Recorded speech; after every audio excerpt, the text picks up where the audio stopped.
विधानसभा के प्रतिपक्ष उपनेता डॉक्टर सतीश पूनिया एक दिवसीय दौरे को लेकर बानसूर पहुंचे, जहां भाजपा कार्यालय पर राष्ट्रीय परिषद के सदस्य महेंद्र यादव, जिला अध्यक्ष उमेद भाया, जिला उपाध्यक्ष शशिकांत बोहरा व भाजपा के 5 मंडल अध्यक्षों की ओर से प्रतिपक्ष उपनेता डॉक्टर सतीश पूनिया को 51 किलो की माला व साफा पहनाकर स्वागत किया।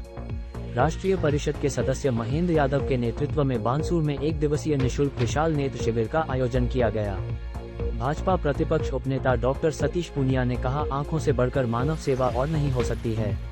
आंखों के ऑपरेशन के लिए विशेषज्ञ डॉक्टर वीरेंद्र यादव के द्वारा किया जाएगा। जिनकी आंखों का ऑपरेशन होना है उनको चिन्हित कर बहरोड ले जाया जाएगा, जिसका लाना ले जाना भी निःशुल्क रखा गया है। आज आंखों के मरीजों का करीबन 250 से ऊपर रजिस्ट्रेशन हुआ। इस मौके पर अलवर यूआईटी के पूर्व चेयरमैन देवी सिंह शेखावत, पार्षद मनोज यादव सहित भाजपा कार्यकर्ता मौजूद रहे। विधानसभा के प्रतिपक्ष उपनेता डॉक्टर सतीश पूनिया ने बानसूर नगर पालिका चेयरमैन प्रतिनिधि सज्जन मिश्रा को भाजपा पार्टी का दुपट्टा पहनाकर सदस्यता ग्रहण कराई।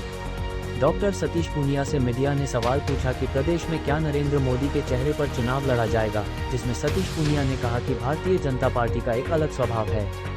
पार्टी 3 आयामों पर काम करती है, संगठन, रचना और संघर्ष। मुझे खुशी है कि 3.5 वर्षों में जो संस्कार पार्टी ने मुझे दिए हैं, जिसका निर्वाह मैंने ईमानदारी से किया। प्रदेश का चुनाव सामूहिक नेतृत्व में लड़ा जाएगा।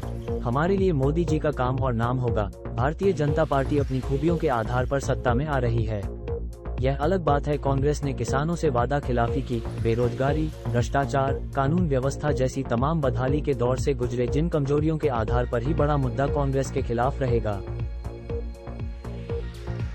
यहाँ पर लोग आंख दिखाए, महेंद्र जी के इस जज्बे की प्रशंसा करता हूँ कि उन्होंने राजनीति को सामाजिक सरोकारों से जोड़ा और लोगों की सेवा के लिए इस तरीके के कैंप लगाने का निर्णय किया।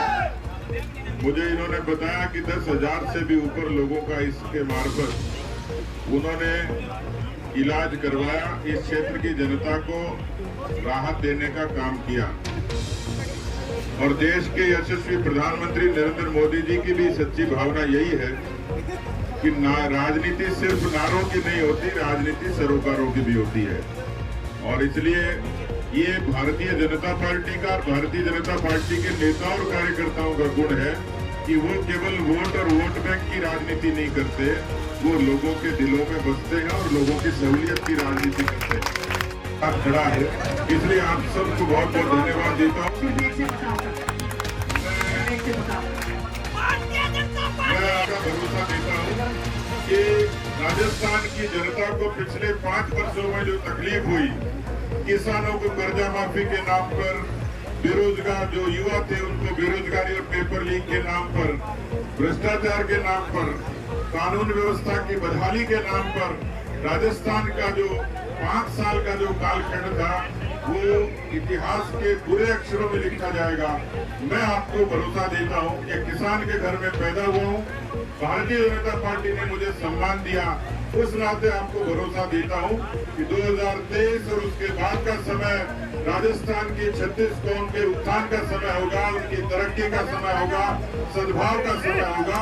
हम सब लोग मिलकर बानसूर से लेकर और जयपुर तक पूरे राजस्थान में अभिनव कमल खिलेगा और सेवा का एक नया अध्याय शुरू होगा। आप सबको बहुत बहुत धन्यवाद। जय हिंद, जय भारत। भारतीय जनता पार्टी में काम करने का एक स्वभाव है कार्यकर्ताओं और नेताओं का। इस नाते ही मेरा पहला फर्ज था कि मैं पार्टी के लिए धरातल पर काम करूं और इसलिए हम 3 आयामों पर काम करते हैं, संगठन, रचना और संघर्ष। मुझे खुशी है कि 3.5 वर्षों में मैं गौरव कर सकता हूँ कि जो संस्कार पार्टी ने मुझे दिए उसका निर्वहन मैंने ईमानदारी और परिश्रम से किया। जहाँ तक नेतृत्व का प्रश्न है, ये मेरे से बड़े नेता हमेशा स्पष्ट कर चुके हैं कि हम लोग सामूहिक नेतृत्व के आधार पर चुनाव लड़ेंगे।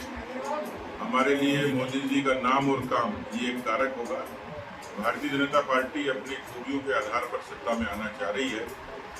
ये अलग बात है कि कांग्रेस ने जिस तरीके से किसानों से वादा खिलाफी की, बेरोजगारी, भ्रष्टाचार, कानून व्यवस्था, ये तमाम बदहाली के दौर से गुजरा। इसलिए कांग्रेस की कमजोरी भी चुनाव में इन मुद्दों के आधार पर एक बड़ा कारण बनेगी। जैसे मैंने कहा कि भारतीय जनता पार्टी का विचार, राष्ट्रवाद का विचार, पार्टी का संगठन ये दूसरे दलों से बिल्कुल अलग है। उसमें कार्यकर्ता से नेता बनने की प्रक्रिया है। भारतीय जनता पार्टी समय समय पर सभी वर्गों को, सबको साथ लेकर सर्वस्पर्शी और सर्वव्यापी काम करती है और समय समय पर उनको अलग भूमिकाओं में अवसर भी देती है।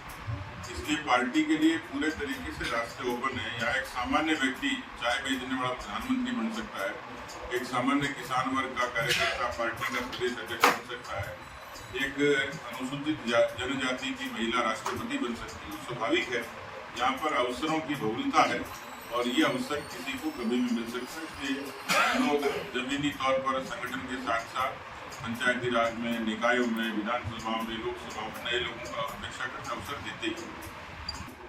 अभी पार्टी ने कोई मापदंड तय नहीं किए, लेकिन ये तय बात है कि पार्टी जीतने वाले को अवसर देगी, चाहे सर वो बागी क्यों ना हो। मैंने कहा जीतने वाले का अवसर देगी और अभी इस बात का फैसला हुआ नहीं कि कौन बागी कौन नहीं है, किसको कब अवसर देना है। इसके बारे में पार्टी का संसदीय दल तय करेगा, लेकिन हमारी कोशिश ये रहेगी कि पार्टी की सीट को जीतने में जो सक्षम होगा उसको अवसर देगा।